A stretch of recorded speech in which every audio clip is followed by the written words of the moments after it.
हर हर महादेव साथियों। मैं पीताम्बर आप सभी लोगों का स्वागत करता हूं हमारे YouTube चैनल प्रियम धार्मिक वीडियो में। दोस्तों, आज की वीडियो बहुत ज़्यादा खास है।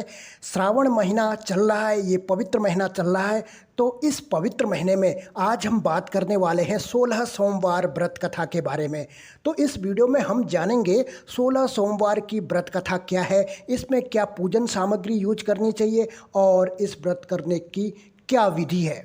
तो दोस्तों, वीडियो में आगे बढ़ते हैं, लेकिन उससे पहले आप सभी लोगों से अनुरोध है कि वीडियो को अंत तक जरूर देखें, वीडियो को अपने दोस्तों व रिश्तेदारों के साथ अवश्य शेयर करें, चैनल को सब्सक्राइब जरूर करें। तो दोस्तों, आइए शुरू करते हैं। भक्तों, 16 सोमवार का व्रत दाम्पत्य जीवन की खुशहाली के लिए या फिर मनपसंद जीवन साथी पाने के लिए या कोई भगवान भोलेनाथ से अन्य वर मांगने के लिए किया जाता है। ऐसी मान्यता है कि 16 सोमवार के व्रत का आरंभ श्रावण मास से करें तो यह और भी फलदायी होता है। पौराणिक मान्यताओं में बताया गया है कि 16 सोमवार का व्रत रखने का आरंभ सबसे पहले मां पार्वती ने स्वयं किया था और उनकी कड़ी तपस्या और व्रत के शुभ प्रभाव की वजह से उन्हें भगवान शिव पति के रूप में प्राप्त हुए थे। आज हम आपको इसके बारे में बताएंगे।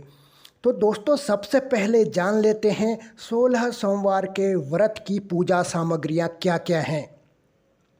भक्तों, इसमें आपको शिव जी की मूर्ति, भांग, बेलपत्र, जल, धूप, दीप, गंगा जल, धतूरा, इत्र, सफ़ेद चंदन, रोली, अष्टगंध, सफ़ेद वस्त्र, नैवेद्य जिसे आधा सेर गेहूं के आटे को घी में भूनकर गुड़ मिलाकर बनाया गया हो, ये सब चीज़ें आपको चाहिए। दोस्तों, किसी भी पूजा या व्रत को आरंभ करने के लिए सर्वप्रथम संकल्प करना चाहिए। व्रत के पहले दिन संकल्प लिया जाता है, उसके बाद आप नियमित पूजा और व्रत करें। सबसे पहले हाथ में जल, अक्षत, पान का पत्ता, सुपारी और कुछ सिक्के लेकर संकल्प करें। सभी वस्तुएं भगवान शिव की मूर्ति के आगे समर्पित कर दें। दोस्तों, अब बताते हैं इस तरह से 16 सोमवार के व्रत की पूजा करनी चाहिए। हाथ में अक्षत तथा फूल लेकर दोनों हाथ जोड़ लें और भगवान शिव का आह्वान करें। हाथ में लिए हुए फूल और अक्षत शिव भगवान को समर्पित करें। सबसे पहले भगवान शिव पर जल चढ़ाएं। जल के बाद सफ़ेद वस्त्र अर्पित करें। सफ़ेद चंदन से भगवान को तिलक लगाएं एवं तिलक पर अक्षत लगाएं।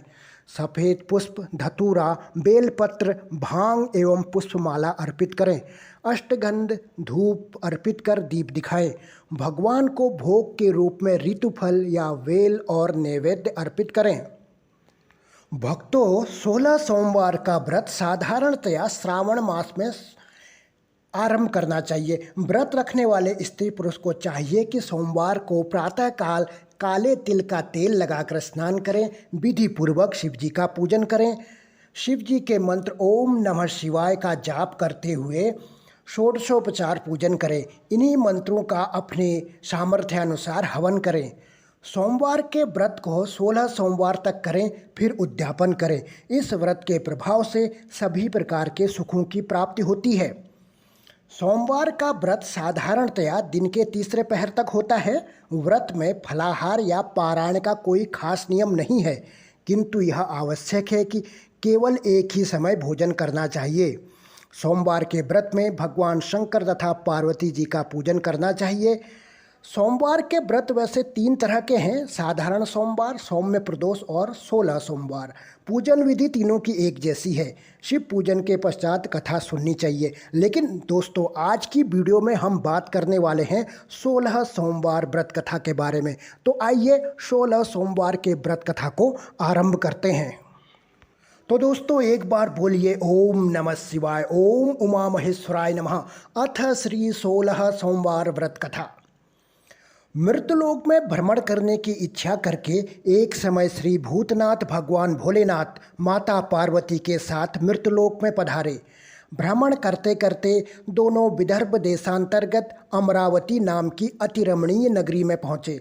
अमरावती नगरी स्वर्गलोक के सदृश सब प्रकार के सुखों से परिपूर्ण थी। उसमें वहाँ के महाराजा द्वारा बनवाया हुआ अति रमणीय शिव जी का मंदिर भी था। भगवान शंकर भगवती पार्वती के साथ उस मंदिर में निवास करने लगे। एक समय माता पार्वती भगवान भोलेनाथ को प्रसन्न देख मनोविनोद करने की इच्छा से बोली, हे महाराज, आज तो हम दोनों चौसर खेलेंगे। शिवजी ने प्राणप्रिया की बात को मान लिया और चौसर खेलने लगे। उसी समय मंदिर का पुजारी ब्राह्मण मंदिर में पूजा करने आया। माता पार्वती ने पुजारी से प्रश्न किया, हे पुजारी जी, बताओ इस बाजी में हम दोनों में से किसकी जीत होगी? वह ब्राह्मण बिना विचारे शीघ्रता से बोल उठा कि महादेव जी की जीत होगी। थोड़ी देर में बाजी समाप्त हो गई और पार्वती जी की विजय हुई। पार्वती जी बहुत क्रोधित हुई और ब्राह्मण को झूठ बोलने के अपराध के कारण श्राप देने को उद्यत हुई। भोलेनाथ ने माता पार्वती को बहुत समझाया, परंतु उन्होंने ब्राह्मण को कोढ़ी होने का श्राप दे दिया। तत्पश्चात भोलेनाथ माता पार्वती के साथ हिमालय की ओर चले गए। कुछ समय बाद पार्वती जी के श्रापवश पुजारी के शरीर में कोढ़ पैदा हो गया। वह अनेक प्रकार से दुखी रहने लगा। पुजारी को श्राप कष्ट भोगते हुए जब बहुत दिन हो गए, तब एक दिन देवलोक की अप्सराएं शिवजी की पूजा हेतु उसी मंदिर में पधारी। पुजारी के कोढ़ के कष्ट को देख उन्होंने बड़े दया भाव से उससे रोगी होने का कारण पूछा। पुजारी ने निसंकोच सारी बात उन्हें बता दी। वे अप्सराएं बोली, हे पुजारी, अब तुम अधिक दुखी मत होना, भगवान शिव तुम्हारे कष्ट को दूर कर देंगे। तुम सब व्रतों में श्रेष्ठ 16 सोमवार का व्रत भक्तिभाव से किया करो। पुजारी ने अप्सराओं की रानी से विनम्र भाव से 16 सोमवार व्रत के विधि पूछी। उसने बताया, सोमवार को भक्ति के साथ व्रत करें, स्वच्छ वस्त्र पहने, संध्या व उपासना के बाद आधा सेर गेहूं का आटा लें, उसके 3 अंग बनाएं और घी, गुड़, दीप, नैवेद्य, पुंगी फल, बेलपत्र, जनेऊ, चंदन, अक्षत, पुष्पादि के द्वारा प्रदोष काल में भगवान शंकर का विधि से पूजन करें। तत्पश्चात 3 अंगों में से एक शिवजी को अर्पण करें, बाकी 2 को शिवजी का प्रसाद समझकर उपस्थित जनों में बांट दें और आप भी प्रसाद पाएं। इस विधि से 16 सोमवार व्रत करें। 17वें सोमवार को पाव सेर पवित्र गेहूं के आटे की बाटी बनाएं, उसमें घी और गुड़ मिलाकर चूरमा बनाएं।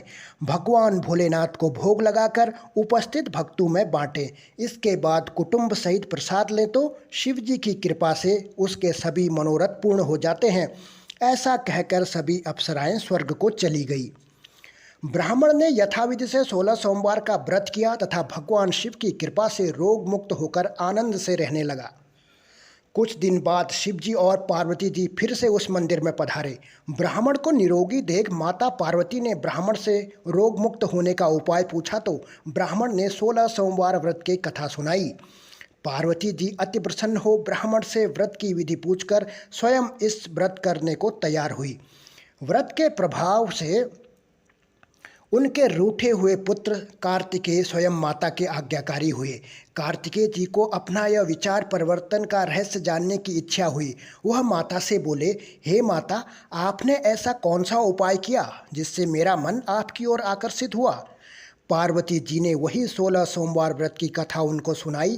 कार्तिकेय जी ने कहा, इस व्रत को मैं भी करूँगा, क्योंकि मेरा प्रिय ब्राह्मण मित्र बहुत दुखी दिल से परदेश गया है। मेरी उससे मिलने की बहुत इच्छा है। कार्तिकेय जी ने भी इस व्रत को किया और उनका प्रिय मित्र मिल गया। मित्र ने इस आकस्मिक मिलन का भेद कार्तिकेय जी से पूछा तो वह बोले, हे मित्र, हमने तुम्हारे मिलने की इच्छा करके 16 सोमवार का व्रत किया था। उस ब्राह्मण मित्र को अपने विवाह की बड़ी इच्छा थी। उसने कार्तिकेय जी से व्रत की विधि पूछी और यथाविधि व्रत किया। व्रत के प्रभाव से जब वह किसी कार्यवश विदेश गया तो वहाँ के राजा की लड़की का स्वयंवर था।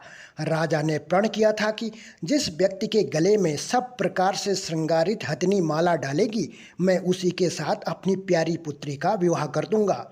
शिव जी की कृपा से वह ब्राह्मण भी स्वयंवर देखने की इच्छा से राजसभा में एक ओर बैठ गया।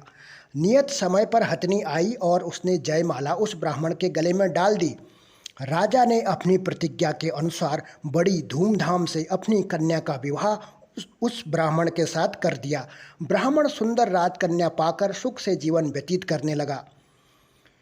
एक दिन राजकन्या ने अपने पति से प्रश्न किया, हे प्राणनाथ, आपने ऐसा कौन सा भारी पुण्य किया था जिसके प्रभाव से हथनी ने सब राजकुमारों को छोड़कर आपको वरण किया?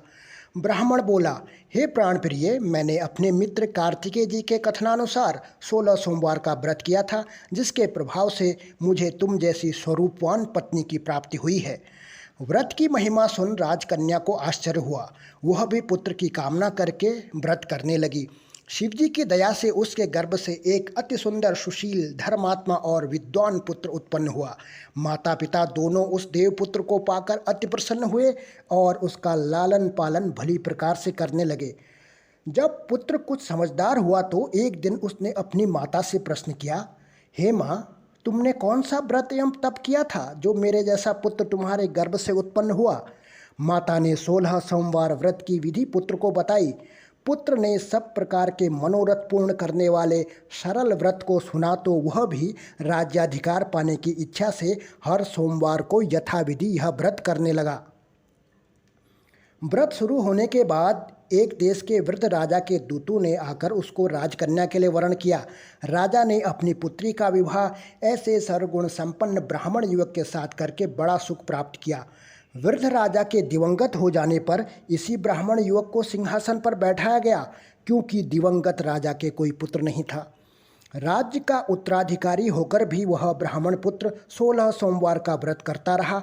जब 17वां सोमवार आया तो विप्रपुत्र ने अपनी प्रियतमा से पूजन सामग्री लेकर शिव पूजा के लिए शिवालय में चलने को कहा, परंतु उसकी पत्नी ने उसकी आज्ञा की परवाह नहीं की। दास दासियों द्वारा सब पूजन सामग्री शिवालय भिजवा दी, परंतु स्वयं नहीं गई। जब राजा ने शिवजी का पूजन समाप्त किया तब आकाशवाणी हुई, हे राजा, अपनी इस रानी को राजमहल से निकाल दे, नहीं तो यह तेरा सर्वनाश कर देगी।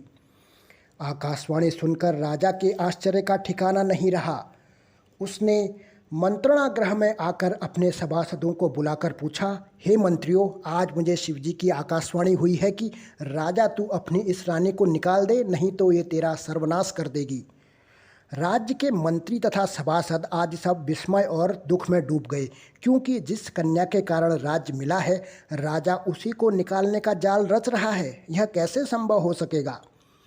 खैर, राजा ने अपनी पत्नी को राजमहल से निकाल दिया। रानी दुखी हृदय से भाग्य को कोसती हुई नगर के बाहर चली गई। बिना पत्राण, फटे वस्त्र पहने, भूख से दुखी धीरे धीरे चलकर वह एक गांव में पहुंची। वहां एक बुढ़िया सूत काट कर बेचने जाती थी। रानी की करुण दशा देखकर बोली, चल तू मेरा सूत बिकवा दे, मैं वृद्ध हूँ, भाव नहीं जानती हूँ। यह बात सुन रानी ने बुढ़िया के सिर से सूत की गठरी उठाकर अपने सिर पर रख ली।